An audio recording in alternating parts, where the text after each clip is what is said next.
اسمي خنسة. خنسة. الأسبوع مطمنين والله مطمنين والله والناس والله الولاد بسلامتهم بلش الله يحميهم والله فوق الاسطوح ويدحجوا لنا واحنا هنا حاطين طريقنا إذا يصير عليهم أي شيء إحنا نموت معاهم. أنا قلت نطير معاهم نموت معاهم. إحنا حالسيارة ما عندنا تنفع. معاكم يا أبوي وغداني صغار وجوعانين والله ما عندنا لا سيارة لا حقيقة هاي والله الخلقكم وخلقكم غير هيك إحنا ما بي. إحنا داعش بطيخ ما ينفع. جايجون هسه عندي أنا أقولهم بأكثر من هيك وما أقدر أنهزم لأنه ما عندي لا سيارة ولا عندي شيء. ما عندنا بيتي وقعت عند الولاد قالوا لا تخافي. بيتي كله عندي زلم واحد. حميتوها أنتم المالح وما هيك تعرفين كيسة معانا.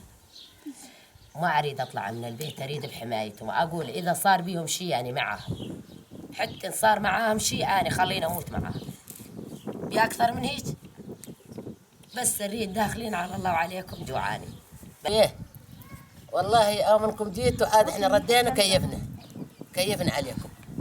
يوم رديتوا وجيتوا من هنا سياراتكم وقلنا الحمد لله نضل ببيتاتنا بلش الله كان نرد وقعدنا ما شفنا لها يعني والله ما شفنا حدا والله من نهار نجوا الولاد إن شاء الله ينصرهم إن شاء الله. إن شاء الله. داعش على أساس عرب. بالنسبة لي هذول كفار. بالنسبة لي هذول كفار. أنا جعد أحتمي بيكم أكثر منهم. يعني إذا نطلع هيك كشخات ما يخلونا لازم على طول القطيات تجون. يعني كان خوف مزروع بقلوبنا شلون ما كنا خايفين منهم خوف ولا شنو؟ حرموا علينا الدخان. حرموا علينا نمشي على البلد. دخان كنت أشربه من عمري 10 سنين ما عاد جارب أشربه منهم 3 أشهر تاركته شنت.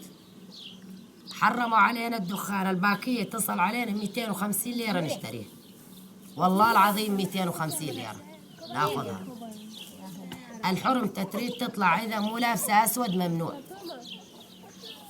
يعني عيش جحيمة كانت وننطركم كنا على فارغ الصبر. طبعا إنه أمرضت أريد أطب على الدكتور على سلوك ما جارب منه.